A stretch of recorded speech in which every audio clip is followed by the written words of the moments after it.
my humble obeisances to all of you, and pray we can have a nice discussion today. I also feel I'm in Kurukshetra Dham. I have Kurukshetra Dham behind me. This is in my office, so I always have this in all of my meetings and calls. So, to be with all of you who are in Kurukshetra and nearby.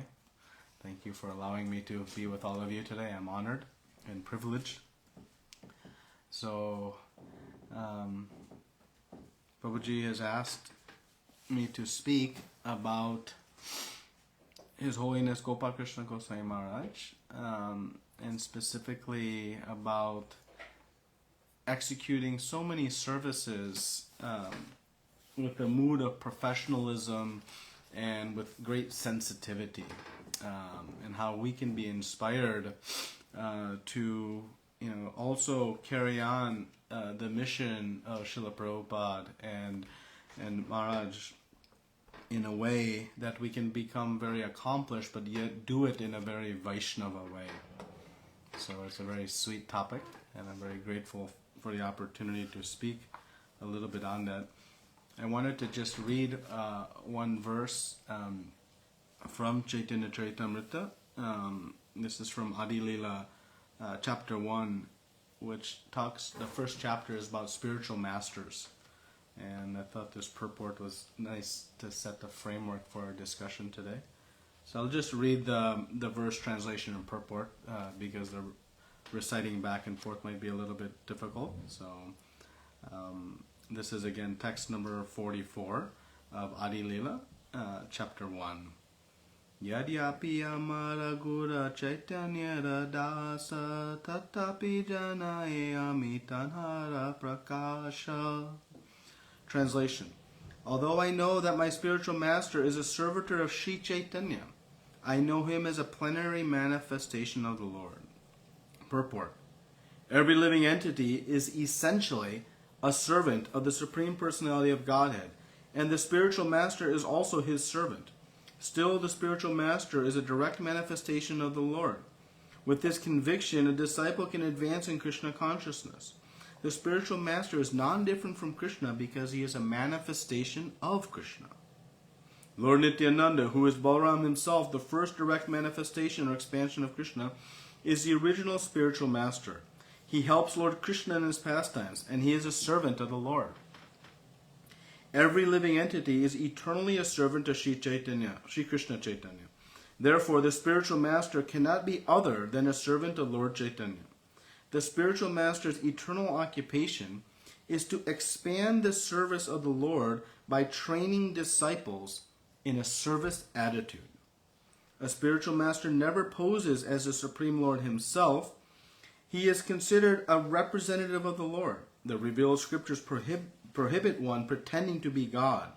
But a bona fide spiritual master is most faithful and confidential servant of the Lord, and therefore deserves as much respect as Krishna. Om Jnanatimirandasya Jnananjana Shalakaya Chakshuru Militam Yena Tasmai Shri Gurave Namaha Sri Chaitanya Manobishtam Stapitam Yena Bhutale Swayam Rupa Kadamayam Darati Swapadantikam Vandeham Shri Guru Shri Yuta Padakamalam Shri Gurun Vaishnavansram Shri Rupam Sagajatam Sahagana Raghunakam Vitam Tam Sajivam Sadvaitam Savadutam Paridanasaitam Krishna Chaitanya Devam Shri Radha Krishna Padan Sagana Lalita Shri Vishakan Vitamstra Hey Krishna Karuna Sindhu Dina Bandhu Jagatpate Gopesha Gopika Kanta Radha Kanta Namostute Tapta Kanchana Gaurangi Radhe Vrindavaneshwari Vrishabhanu Sute Devi Pranamami Hari Priya Vanchakalpatarubhyascha Krupa Sindhu Bevacha Patitanam Pavanebhyo Vishnavebhyo Namo Namaha. Jai Shri Krishna Chaitanya Prabhu Nityananda Shri Advaita Gadadara Shri Vasadi Gaura Bhaktavinda Hare Krishna Krishna Krishna Hare Hare Hare Rama Rama Rama Hare Hare.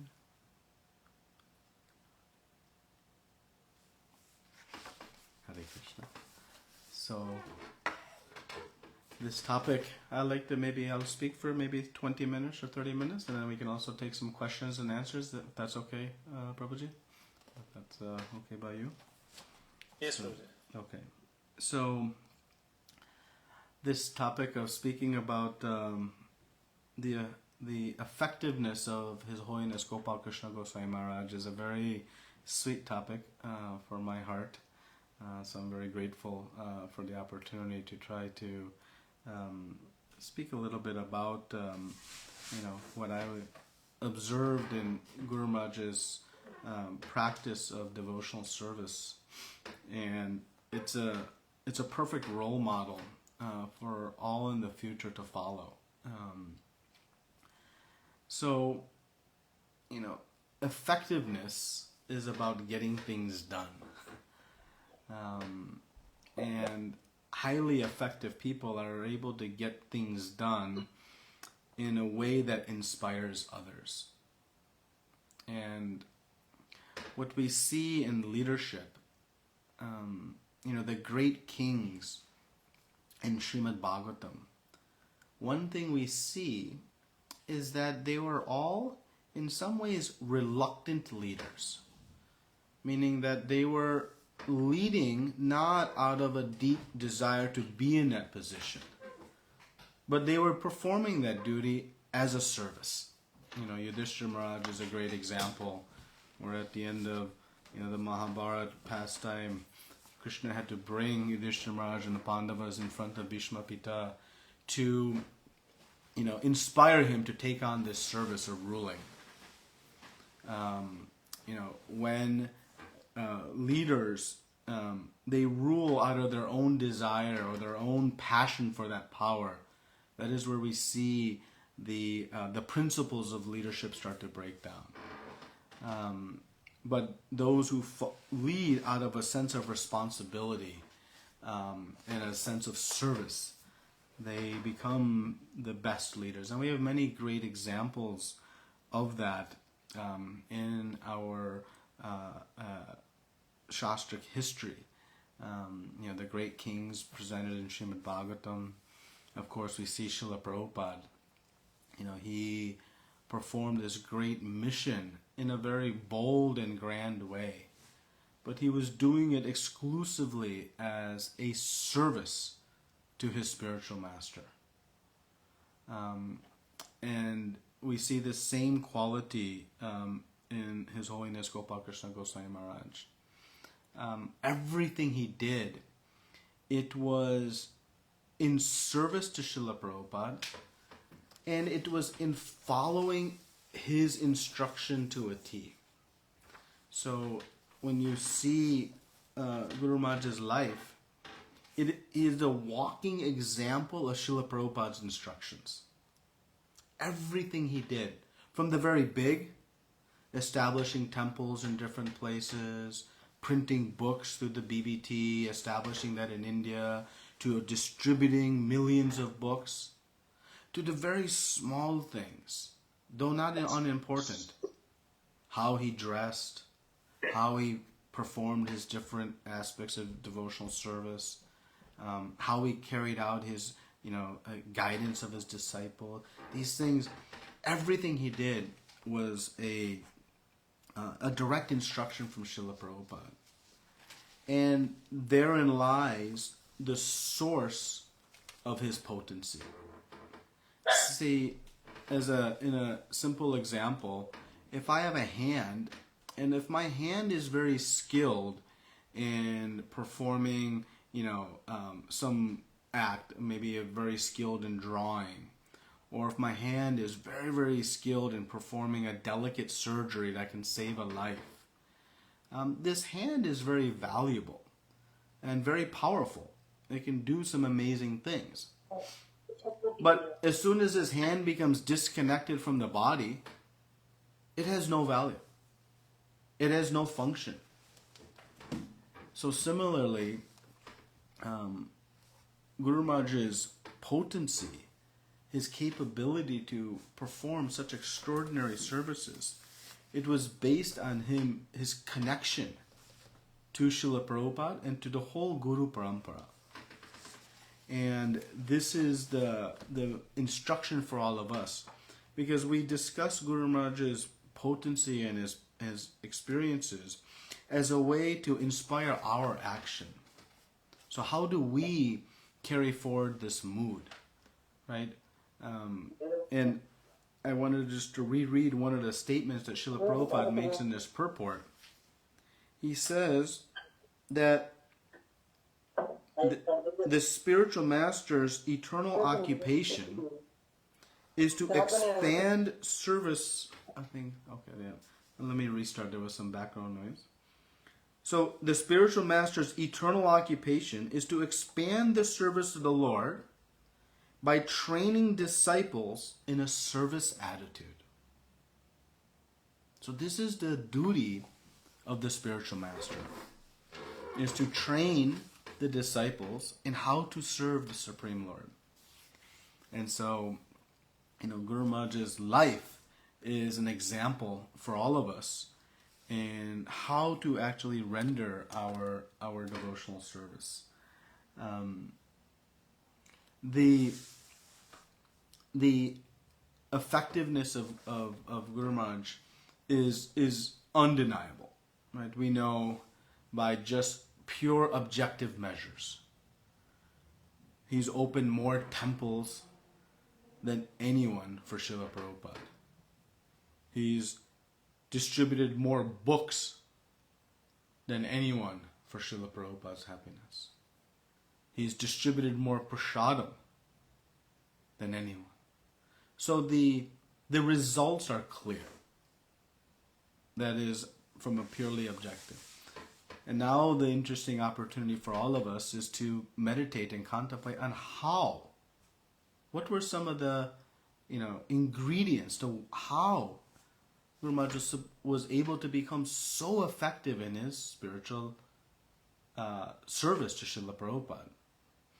And so we see some qualities, and I'd like to discuss in the time we have remaining just some of these qualities, and this conversation can go on for months and months and years, and it will, because it's actually inexhaustible.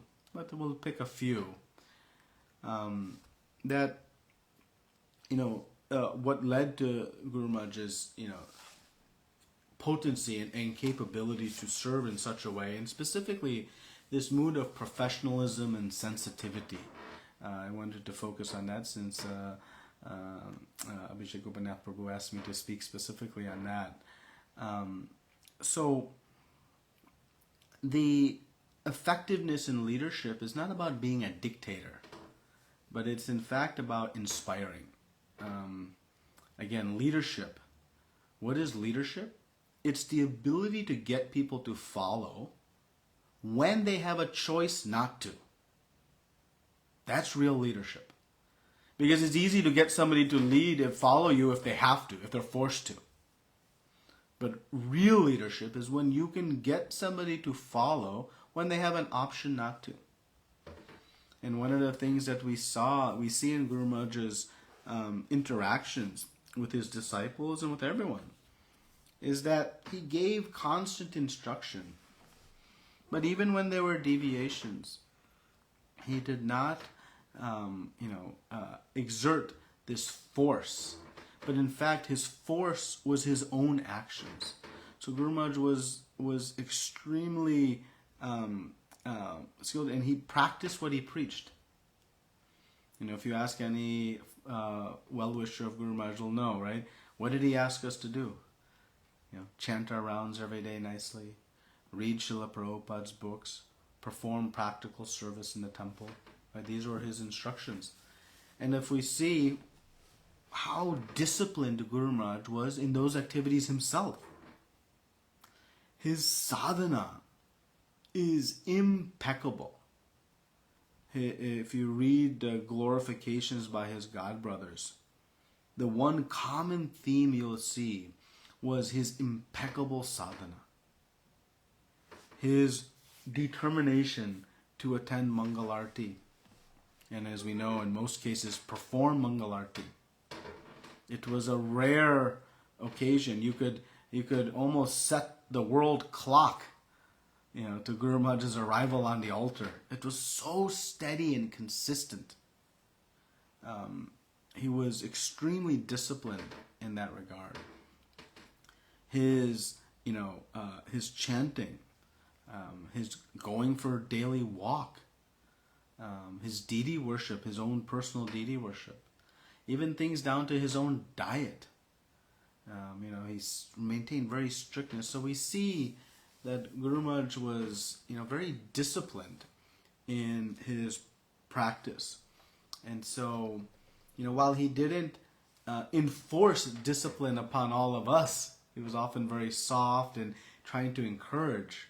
We should introspect and see that how disciplined Guru Maharaj was, that he would not miss anything. I remember one time we were leaving Kurukshetra Dham early in the morning, and Guru Maharaj was not going to perform his deity worship in Kurukshetra, and so before leaving, he asked the devotees to bring Tulsi Marani, and he performed Tulsi Arti and offered Tulsi water and did Pradakshina, and then we left. And then as soon as we get in the car, he asked that we all recite all the morning prayers, morning program prayers. And sing Guru Vastaka prayer, Nrsingadev prayers. Again, we sang Tulsi Arti, then Guru Vandana prayers like this, Shikshashtakam, the whole morning program. Though it was not fitting in the schedule to attend, he was so disciplined that he wanted, and in doing so, he had one altar, and he was just watching the deities, and as if in the temple room while the different prayers are being sung. So this discipline is such an amazing quality, because Guru Maharaj used to always make this quote, and he was quoting from Srila Prabhupada, and it's a quote that comes from more conventional society. It says, God helps those who help themselves.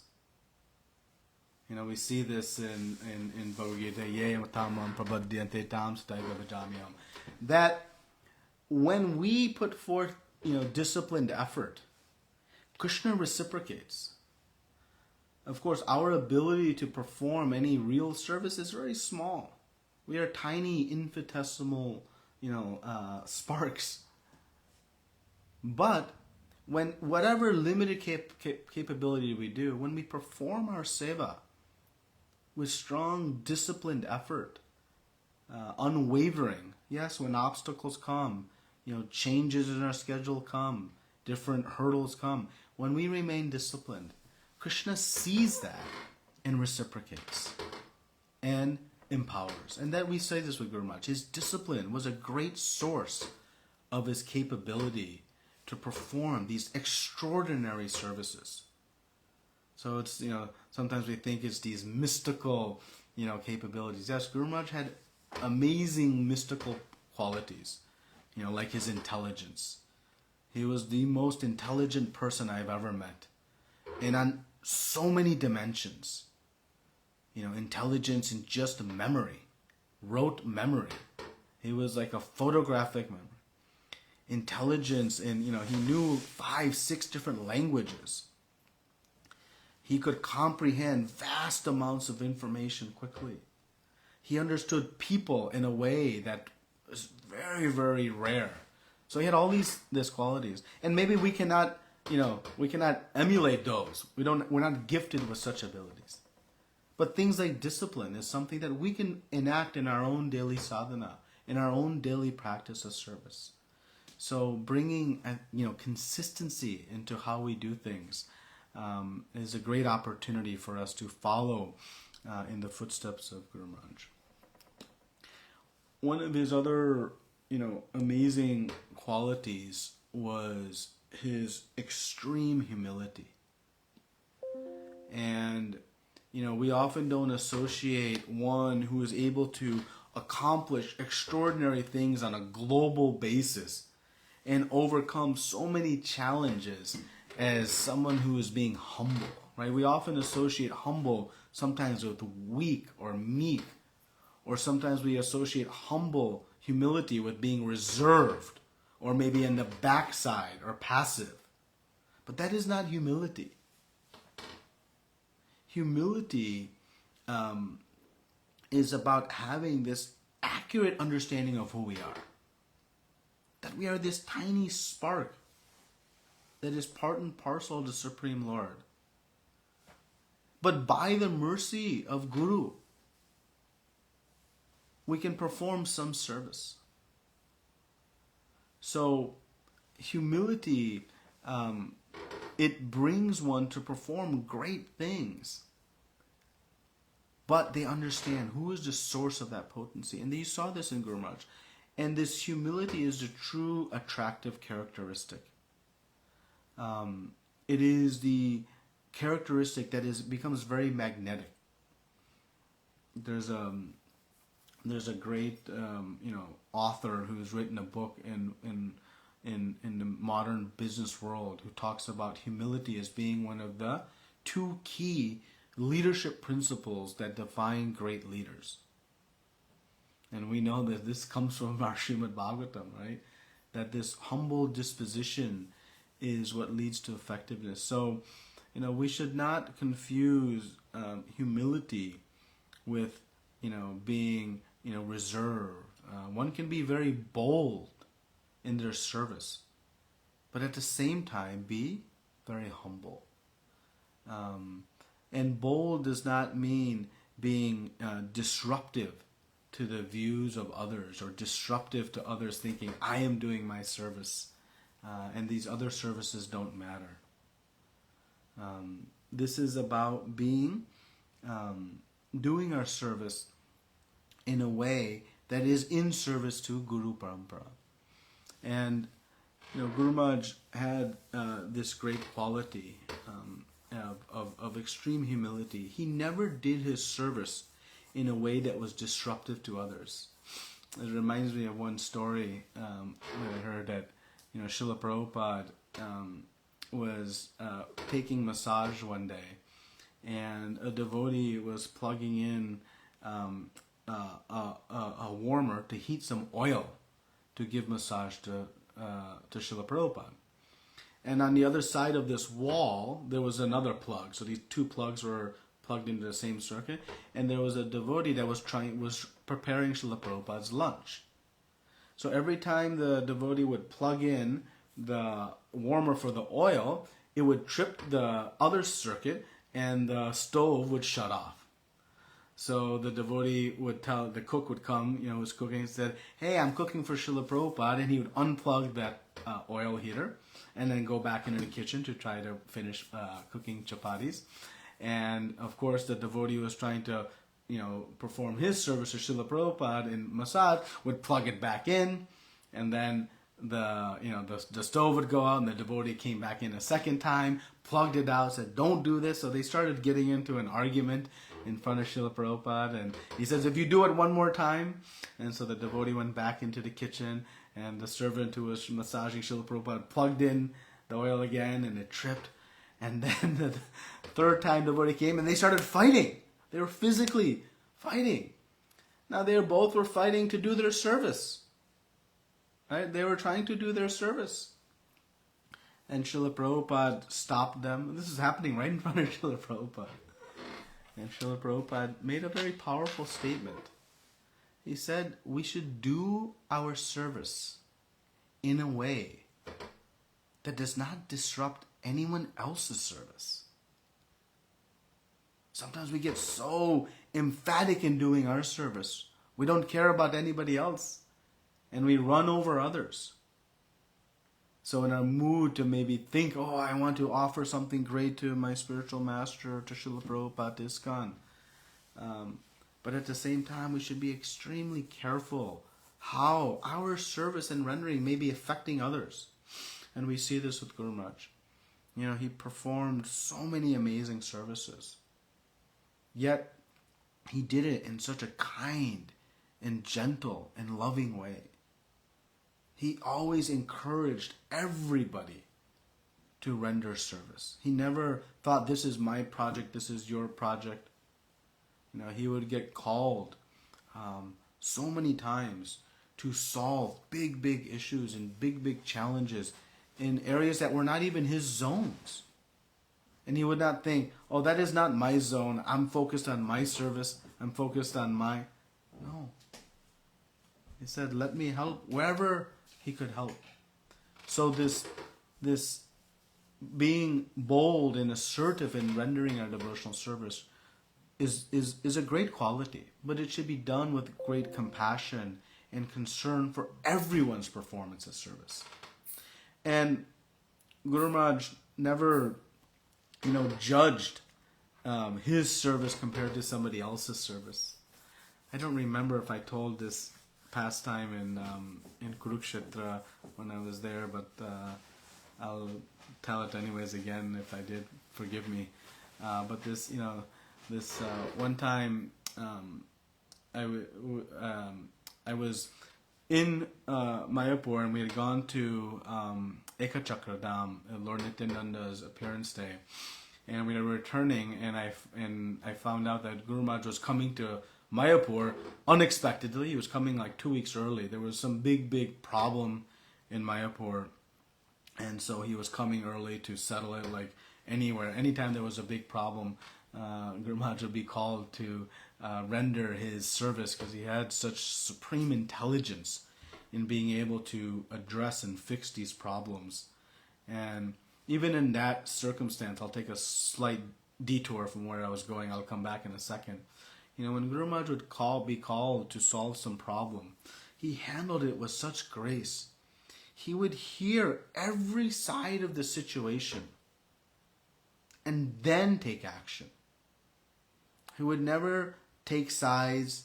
He would, if his own disciples were at fault, he would be the first to call them out. He didn't care who. His only goal was to resolve the situation for the pleasure of Srila Prabhupada.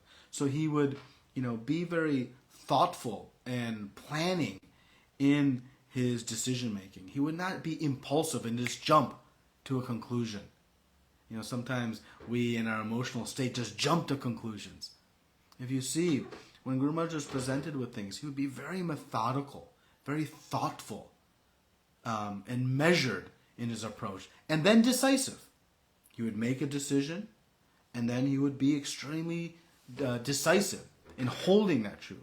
But he was very measured, and we can take this. Sometimes we just jump to conclusions, we jump to actions. But one of Guru Maharaj's great capability was this disciplined approach and being patient.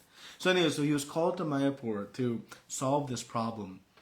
And there was a big issue happening. And so we had reached at night, and his servant had called me. So I went to meet Guru Maharaj. He said, I'm very tired, in meetings all day, but come if you like, you can come for a walk with me in the morning. So I can see that, Guru Maharaj was under a lot of tension and pressure. And so I went for a walk with him and was not, really speaking much, and just, enjoying the association and taking the mercy. And we were walking around, and we'd come to one back on the backside, and one devotee came, and you could see they were very enthusiastic to speak to Guru Maharaj, and offered obeisances, and got up and said, Guru Maharaj, I have a big problem. I really need your help. And I'm thinking to my head, everybody is bringing their problems to Guru Maharaj. He has these big problems to solve, and now another one, already has so much. And I felt like interrupting and saying, take this to somebody else. Guru Maharaj has so much on his head. And Guru Maharaj was so humble and just waited and heard. And this devotee explained their big problem was that they were going to move the elephant pen where they're keeping the elephants from this side to this side. And this devotee was completely disturbed by moving the elephants from here to there.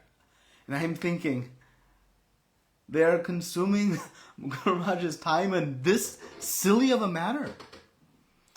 So as we started to walk, I was expecting, Guru Maharaj to think, wow, even these problems I have to take. I was thinking he was going to maybe even criticize or say, why they have to bring these things to my attention. Why can't somebody else solve? And, he turned to me and he said, this is the mood of bhakti. That to this devotee, this is a very important problem. and they are very attached to their service, and they are very thoughtful to where the elephants might reside. To us, it may seem like an insignificant problem. And I was just stunned by this level of consciousness. Though he was so busy with these huge, major issues, he did not minimize something that was important to somebody else. This is leadership. Right? Sometimes we may progress in devotional service, and we may think, my issues are more important than somebody else's issues, and we lose that touch, that care and compassion. And this position of Guru Maharaj is truly, truly unique. His extreme patience, and this quality is born out of his humility. Unless you are extremely humble, it is very difficult to take this type of a position. You'll think, my time is too important. This person's issue is not important. But you never saw Guru Maharaj do that. And it is one of his extraordinary qualities. I think I'll maybe discuss one more, and then we can take a little discussion, would be nice. We talked about his discipline. We talk about how Krishna reciprocates with our enthusiasm. We talked about humility. Maybe we can talk a little bit about Guru Maharaj's surrender. His surrender to Srila Prabhupada was extraordinary. Our surrender, at least speaking for myself only, it's conditional. When the instruction is something that we like, okay, we surrender. When it's something we don't like, I don't know. But Guru Maharaj's surrender to Srila Prabhupada, it was like unconditional. At the time, we see, Guru Maharaj was serving in North America in the late 60s, early 70s. And it is a time when the Hare Krishna movement was exploding. And North America was like the center. And it was a very exciting and grand time. But Srila Prabhupada wanted this movement to spread all over the world. And he was struggling to gain traction in India. And we know that. And, some disciples have been quoting of Srila Prabhupada, said that, Prabhupada, we will serve you even in the hellish planets, but will not serve in India. It's too difficult. And when it came to Guru Maharaj that, Srila Prabhupada asked him to go to India, he gave up everything that he had, that he was performing, and immediately went to India.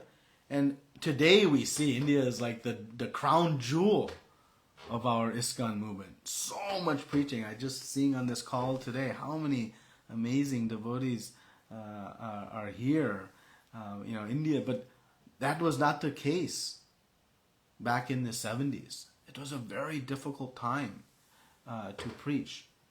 And we see that Guru Maharaj just rendered service. And we see these 19 temples in Delhi, and we see these great accomplishments. But sometimes we forget what happened from the mid-70s until the mid-90s when this temple opened. 20 years of hard, intense struggle. So sometimes, we render our service and we're doing things and results are not coming. We have to be patient. Surrender to the instruction. Srila Prabhupada, how many setbacks he had in starting the ISKCON. From 1945 until really 1967. Those 22 years of just hard struggle. When you read Lilamrita, it's like tear-jerking, cry, so much pain. But there's surrender to the instruction of the spiritual master. That's what leads to the empowerment and the ability to perform extraordinary services. And we see this in Guru Maharaj. He struggled till his very last breath. He wanted to leave this world on the battlefield. And devotees were begging him, as we've heard in the memories, glorifications that, to stay in Vrindavan now, health was faltering. But no. He wanted to continue to fulfill the order of Srila Prabhupada. And so, when we surrender to the instruction of the spiritual master, therein lies the source of the potency to be able to perform extraordinary services. So, that ability is not the ability of any individual, but it is the ability of all coming through Guru Parampara. So, we may, look at ourselves and think, what service we can do, in comparison. Well, we cannot do anything in comparison. But what we can do is not imitate, but follow in the footsteps through these different qualities. So bringing discipline to our service, approaching our service with great humility, surrendering with faith to whatever instructions we receive from Guru.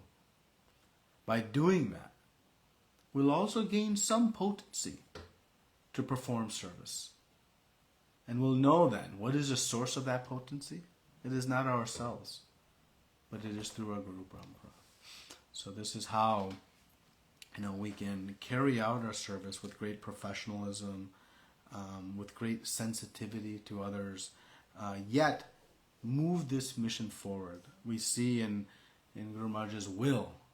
His will is like a perfect prescription for how we can live our life. And if we follow those instructions, we'll always be connected directly with Guru Maharaj.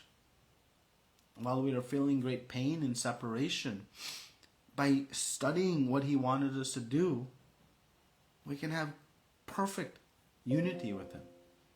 And he said, use your ability to carry this movement forward. Push this movement forward. So all of you, I see most of you are quite, young and enthusiastic devotees. So use this energy that you have to follow in the footsteps of our great acharyas, like His Holiness Gopal Krishna Goswami Maharaj.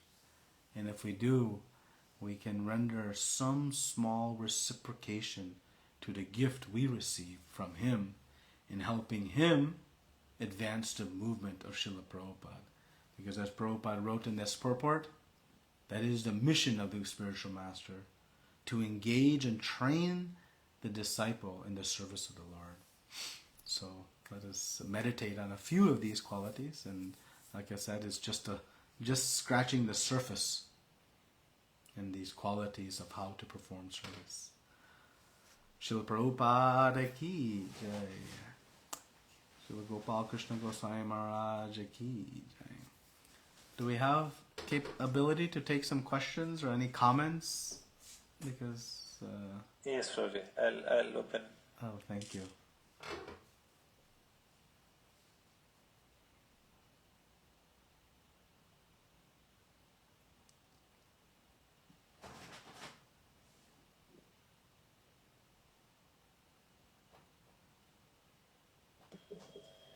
Hare Krishna, Prabhuji, Dandavat Pranam. Dandavats. Prabhuji, it was a very great glorification of Guru Maharaj. Prabhuji, my question is that you were mentioning about that Guru Maharaj, even having dynamic schedules, he maintained his sadhana standards. But in my case, when some festivals go till late night festivals, and then we sleep late at night, then our morning program and few days after that festival also get disturbed. How can we then maintain our sadhana in this case? Yeah. So, it's always a fine line. There's no absolute answer to the question, but there are some principles we can understand. That, our daily sadhana, it is the source of our entire spiritual livelihood. So we should protect our sadhana as strongly as possible. Like in the olden days when they had a palace, they would dig a ditch around the palace and fill it with water. And that made it difficult to enter, the palace, right?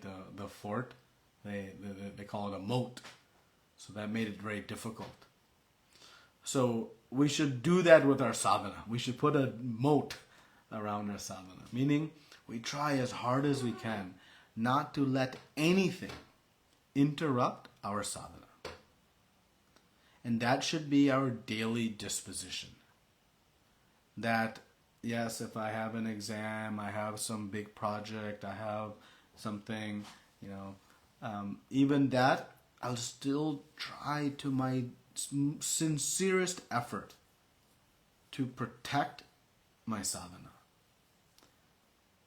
We can complete our sadhana, our chanting, our reading, a little bit of deity worship, whatever we do, and then maybe take some rest, do some things.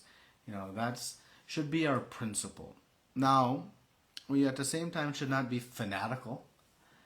We have practical realities. There are circumstances that occur from time to time. As you suggested in festivals, sometimes we have late night services that make it difficult. We have certain bodily needs that we have to maintain. Guru Maharaj rested hardly a few hours a night, but we cannot imitate that. We don't have that Shakti to do, but we can follow the principle that we minimize the sleep required so that I can carry on more service. So, we start with that, protecting our sadhana with sincere effort. As Prabhuji mentioned, we had a meeting this week, and so, my sadhana was slightly disrupted that day. It was, something that was unavoidable based on the circumstances, so it happens in our service. But we should be a little bit careful that we don't let our service be a rationalization for our sadhana slacking. Sometimes that happens. Because I'm so busy in my services, I don't have time for my chanting properly, or I don't have time to get... We should be very careful to not let that happen. Because the source of our potency and service is going to come from our sadhana. And so that principle should be applied fully, that we protect it to our fullest. But there will be circumstances that pull us away, and we have to be honest with ourselves, right? Honest, so don't be fanatical about it, but also don't rationalize. And it's a fine line, and sometimes that's where you can take help of a local counselor or somebody who's guiding us to maybe give us show us the mirror, right? When we cannot see our own face, so we need somebody to show us that. So similarly, we can have our friendly spiritual relationships that sometimes guide us, but protect our sadhana with strong discipline. And if we do, we'll see the Krishna's reciprocation come in full. Thank you for a nice question.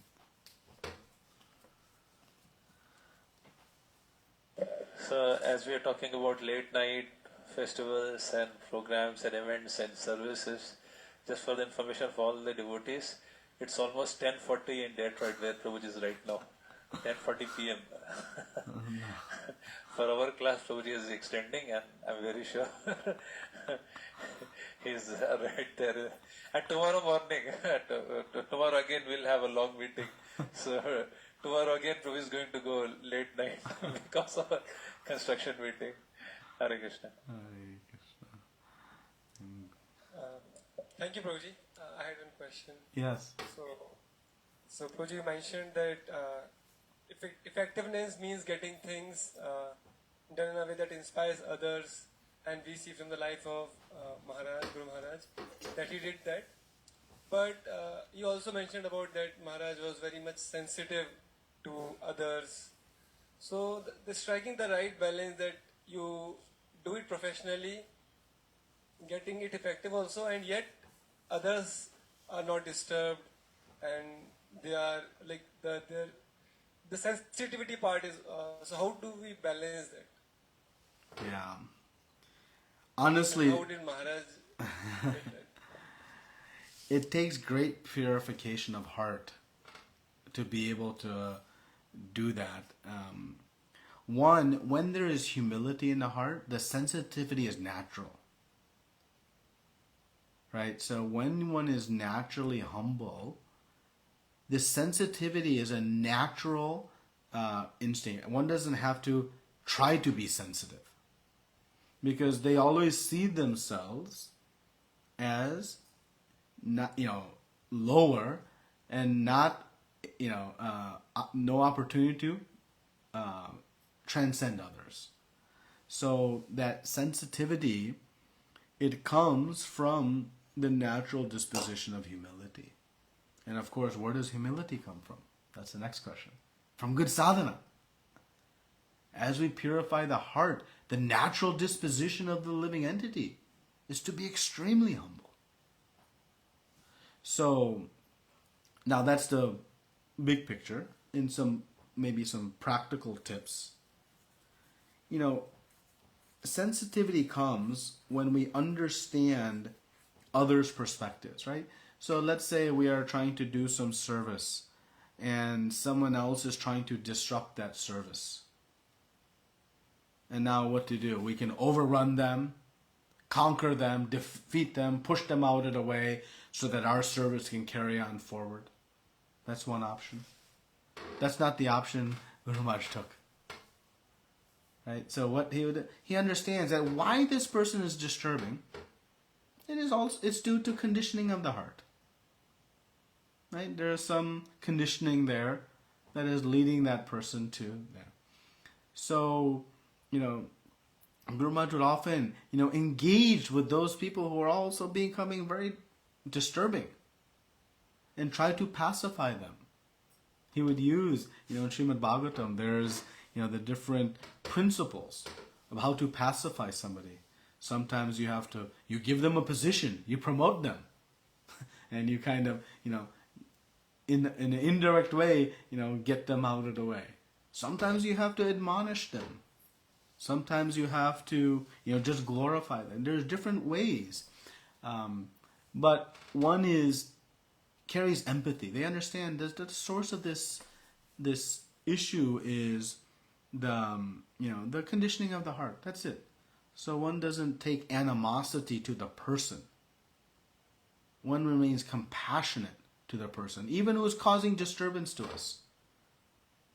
Right? So that understanding, what is the root cause of that action? They're also pure soul, but there is some conditioning. So it invokes compassion and how to help that person stop so that also my service can carry on. Right? So we often jump to the conclusion of my service is important, so let me unplug the burner, right? In the story I told, right? But instead we can understand and think, from that person's perspective, and that breeds this sensitivity, and ultimately we can understand one thing. I'll give an example. In how Krishna sees this, right? Father has two children, and one child is taking the toys of the other, hitting the other one, taking advantage, and the other child is being very tolerant and patient and even somewhat submissive, taking the high road. So on one hand, that child is losing. But which child is more pleasing to Father? The one who remained patient, who tolerated, who even, it's okay. Right? So if our goal in service is to please Krishna, then without sensitivity to other Krishna's children, how we can please him? If I am trying to please Krishna to do some service to him, and I am disturbing his other children, how that will please him? It won't. So having this understanding can help us, also breed this mood of sensitivity, and we should carry ourselves with great, compassion for everyone. And so, and again, how Guru Maharaj dealt with so many people. If you read, some of you may have seen this book, Glory of India. If you read the back section of that, the management principles, it is like an extraordinary. They need to teach this all over the world, because it's like an extraordinary case study in how to handle these situations and all these difficult circumstances. We can see that Guru Maharaj would even go and surrender to his subordinates. He would even surrender to his subordinates to get them to get back on track. This was his sensitivity and humility. He could have chastised them, but he didn't. He even surrendered. How one can do that? It's with humility. So this sensitivity is very, very important point in doing our devotional service. And I would say this again, this humility is the key ingredient to be able to do it. It's hard. It takes great restraint. Thank you for a nice question. Hare Krishna Puji, Dandapranam. Dandavats. My question is how we can bring professionalism in our services. So, professionalism, it originates in our acharyas. They are the real professionals. If we see how Srila Prabhupada managed ISKCON, he did it in such a professional way.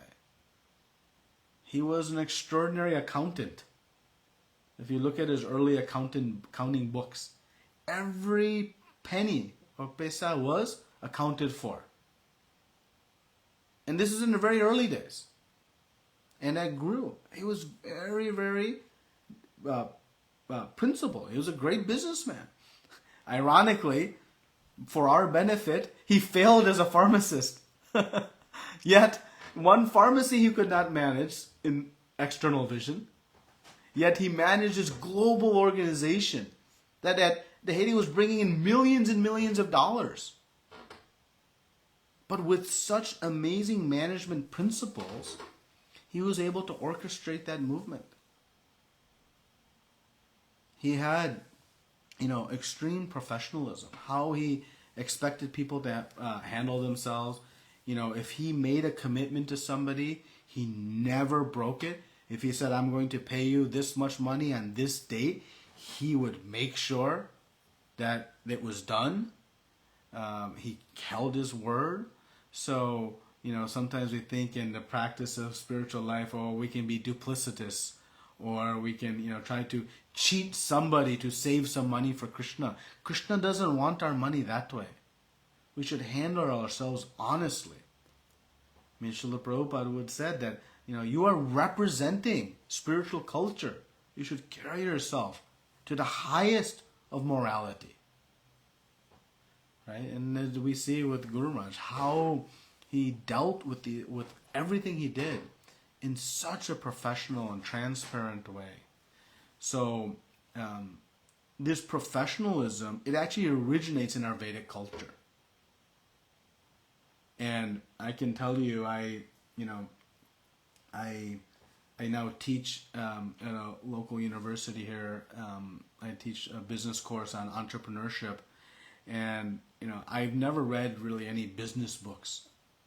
All my business training has come from Srimad Bhagavatam and Chaitanya Charitamrita. But more recently, I've had to read some of these books to be able to interact with my students, and I'm stunned that all the principles that are in these books, they come from Srimad Bhagavatam. All these things about so-called professional leadership, different principles, they all are in Srimad Bhagavatam. So actually our Vedic culture is the most professional culture. And so, we just have to follow how, Bhaktisiddhanta Saraswati Thakur, how he handled himself.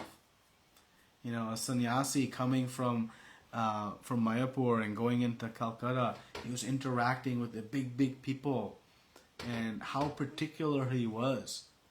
You know, he would wear sometimes nice jackets that others would criticize him for, because in those era, wearing even a stitched cloth was unacceptable. But he wanted to carry himself in such a way that would inspire these big people to become spiritual. Because Bhaktisiddhanta's philosophy was if they took to it, others would follow.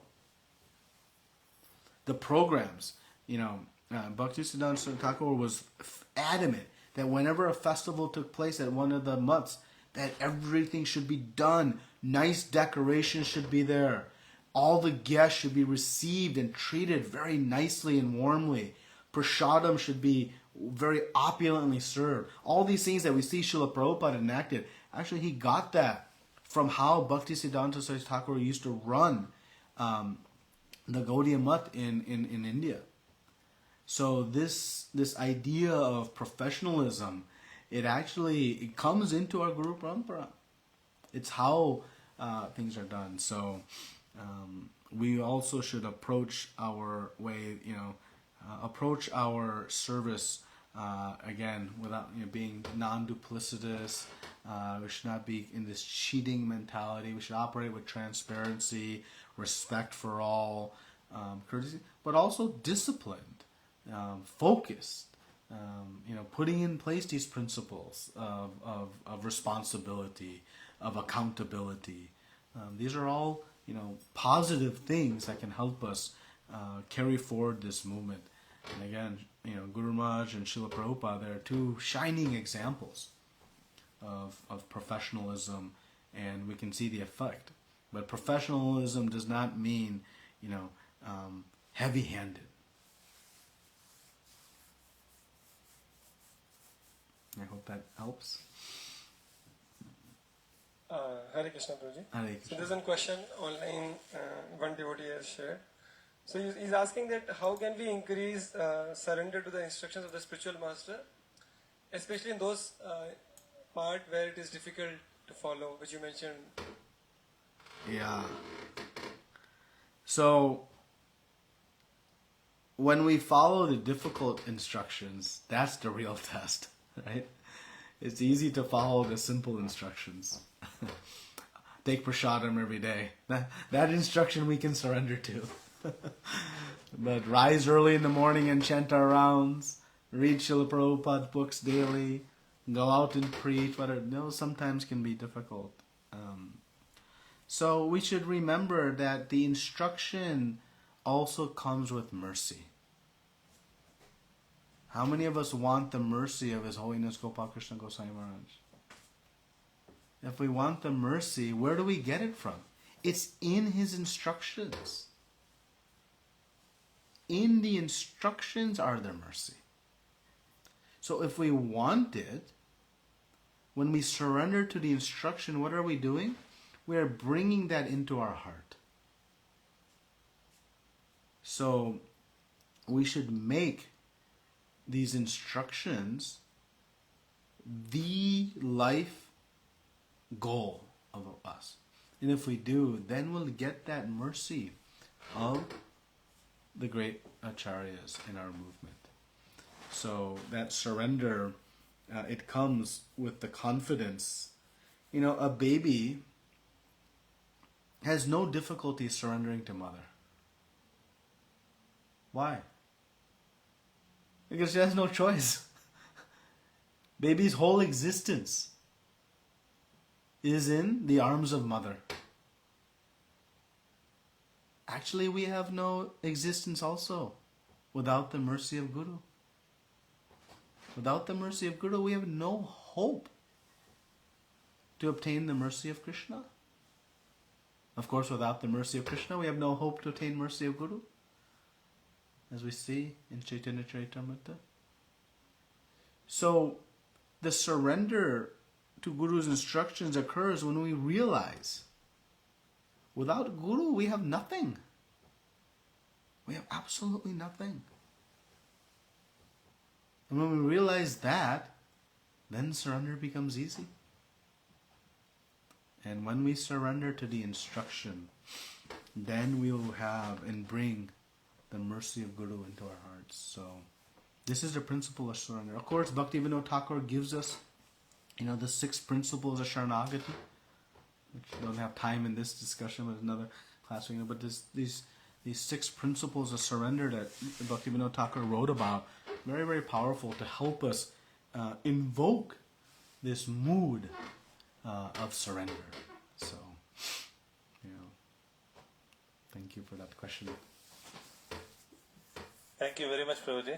And we are very glad that you gave your time, very, very blessed that you gave your time. And we don't want to keep you late again today. And you have been extending very kindly for us. But we'll look forward to more of your association whenever possible. Please share a lot of wisdom and love for Guru Maharaj with all of us. It was absolute nectar which flowed from your mouth and glories of Guru Maharaj. Thank you very much, Prabhuji. His Grace Nitya Krishna Prabhu ki jai, Srila Prabhupada ki jai. And Prabhuji, one good news we'd like to share with you. Yes. This happened yesterday. Yes. Guru Maharaj on his last Gita Jayanti visit, when you had also come. Yes. So the same day when he was performing his deity worship, so he reminded us of Srila Prabhupada's desire of Gita University here at Kurukshetra. Yes. Maharaj would time and again bring that option up, bring that point up. And that day Maharaj was mentioning we can pursue something in that direction to develop that Gita University. So after Maharaj's instruction, we had been trying to contact the Ministry of Higher Education here in Haryana and work out some things with them. So yesterday, the Ministry of Higher Education passed an order to Kurukshetra University to authorize ISKCON to offer diploma, bachelor's and master's degrees in the courses on Bhagavad Gita, Puranas and Upanishads. Hari Bol, wow. Hari Bol. Wonderful. Very, very happy to hear that, because I know that was a deep desire, and as you all know, Srila Prabhupada himself went to Kurukshetra University. Wow, that is an amazing accomplishment, and surely pleasing to Guru Maharaj and Srila Prabhupada that this real wisdom of the Bhagavad Gita can finally come out in an official format. Wow, very, very happy to hear. So the order has come from the Higher Education Ministry. It's yet to be implemented in Kurukshetra University. So once it is implemented and launched, we'll update you about that. Yes, please keep me posted. And thank you for allowing me to be with all of you. It is actually my fortune. I am associating with Kurukshetra Dham through all of you. So thank you for extending the mercy of Kurukshetra Dham and all the Vaishnavas. I'm very grateful to all of you for the opportunity to speak on Guru Maharaj, and please forgive me for any mistakes or anything I misspoke. But I look forward to the next one very, very soon.